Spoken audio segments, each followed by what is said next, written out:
నిజాయితీలో number 1 politician ఎవరైనా ఉన్నారంటే ఒక్క పవన్ కళ్యాణ్ గారే. నిజం అది కాదంటానికి ఎలాంటి ఆధారాలు లేవు. ఎందుకంటే ఆయన జీవితం ప్రారంభమైన దగ్గర నుంచి, పవన్ కళ్యాణ్ అనే వ్యక్తి జీవితం ప్రారంభమైన దగ్గర నుంచి సంపాదించిన దాంట్లో 50% మా పేద ప్రజల కోసం, పేద వర్గాల కోసం ఖర్చు పెట్టుకుంటూ వచ్చాడు. అలాగే ఆయన సంపాదించిన దాంట్లో ఎక్కువ భాగం ఖర్చు పేద ప్రజల కోసం వెచ్చించిన వ్యక్తి ఎవరైనా ఉన్నారంటే ప్రపంచంలోనే నెంబర్ 1 స్థానంలో ఉన్నది పవన్ కళ్యాణ్. ఈవేళ సర్వేలో తేలింది ఏంటి, పవన్ కళ్యాణ్ మన దేశంలో పొలిటీషియన్లో అవినీతి చేయని అవినీతి లేని వ్యక్తి ఎవరైనా ఉన్నారా అని సర్వే చేస్తే ఫస్ట్ నెంబర్ 1 స్థానంలో మన పవన్ కళ్యాణ్ గారు నిలిచారు. ఆయన నిజంగానే ఇప్పటికే కాదు ఎప్పటికీ కూడా నెంబర్ 1 స్థానంలోనే ఉంటారు.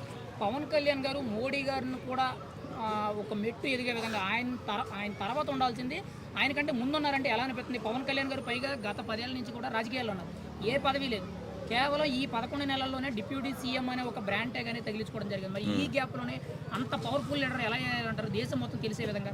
ఇప్పుడు ఆయన జీవితాన్ని మొత్తాన్ని ఎగ్జాంపుల్గా తీసుకుంటారండి. ఇప్పుడు సర్వే చేసేటోళ్ళు ఏంటంటే ఈయన ఎవరు, ఎక్కడ స్టార్ట్ అయ్యాడు, ఎలా ఈయన జీవితం స్టార్ట్ అయింది, ఎలా ఈ స్థాయికి ఎదిగాడు, ఏ రంగంలో ఈయన అద్భుతమైన స్థానంలో రాణించాడు, ఏ రకంగా మంచితనంలో నిలిచాడు, ఇలాంటివన్నీ కూడా కొలమానం చేసుకుని సర్వే చేసేటటువంటి వ్యక్తులు అప్పుడు నెంబర్ 1 స్థానం ఇస్తారు. కాబట్టి ఇంత పాపులర్ ఉన్నటువంటి వ్యక్తి, ఇన్ని దానాలు చేస్తున్నటువంటి వ్యక్తి మరి ఒకరు లేరు. కాబట్టి రాజకీయాల్లో కానీ మన సేవా దృక్పథంలో కానీ ఏ రంగంలోనూ కూడా లేడు.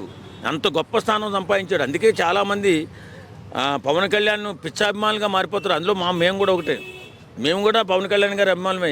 వయసు పెద్దదైనా పవన్ కళ్యాణ్ గారు ఎక్కడికి వెళ్ళమంటే అక్కడ దూకే వ్యక్తిత్వం ఉన్న మనుషులు మేము, జన సైనికులు మేము.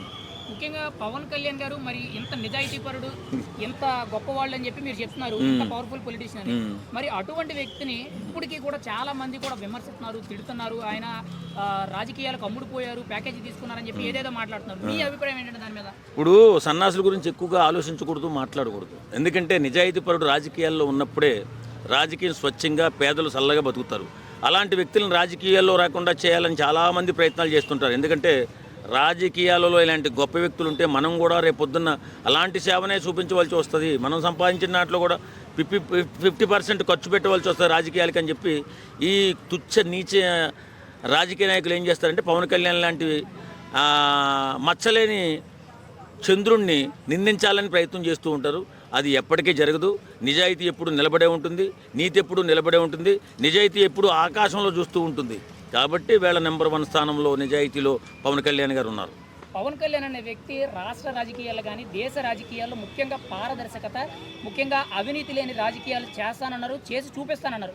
అది ఇప్పుడు ఈయన ఏదైతే పవర్ఫుల్ లీడర్గా నిజాయితీపరుడుగా ఒక సర్వేలో నెంబర్ 1 స్థానాన్ని దక్కించుకున్నాడో ఈ సర్వేని బట్టి ఆయన చేయగలరంటారా ఈయన పారదర్శకత ఉన్న రాజకీయాలు అనేవి? ఖచ్చితంగా చేయగలరండి. ఇప్పుడు పవన్ కళ్యాణ్ గారు డబ్బు మీద ఆశ ఉన్నటువంటి వ్యక్తి కాదు, సుఖాల మీద ఆశ ఉన్నటువంటి వ్యక్తి కాదు. అలాంటి వ్యక్తిత్వం ఎంతో కొంతమందికి ఉంటుంది. మనుషుల్లో దేవుడు అంటారు, అందుకే పవన్ కళ్యాణ్ గారిని.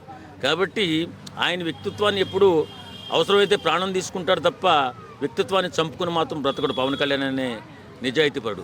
కాబట్టి పవన్ కళ్యాణ్ని ఎవరు ఢీ కొట్టాలని చూసినా, పవన్ కళ్యాణ్ని తక్కువ చేసి మాట్లాడాలని చూసినా వాడే పతనానికి పడిపోతాడు. ఇది చాలా నిదర్శనాలు జరిగినాయి ఈ మధ్యకాలంలో. కాబట్టి పవన్ కళ్యాణ్ గారు నెంబర్ 1 స్థానానికి ఎదగడం చాలా సంతోషం, అభినందన. ఇప్పుడు ఆ సర్వే చేసినటువంటి వ్యక్తులు కూడా చాలా క్లారిటీగా సర్వే చేసి నెంబర్ 1 స్థానం పవన్ కళ్యాణ్ గారికి దేశంలోనే నెంబర్ 1 స్థానం ఇచ్చారు. ఫైనల్గా పవన్ కళ్యాణ్ గారి గురించి ఒక మాటలో మీరు ఏం చెప్తారు? అలాంటి వ్యక్తి ఇప్పుడున్న రాజకీయాల్లో లేడంటాను, మనుషుల్లో దేవుడు అంటాను. Thank you.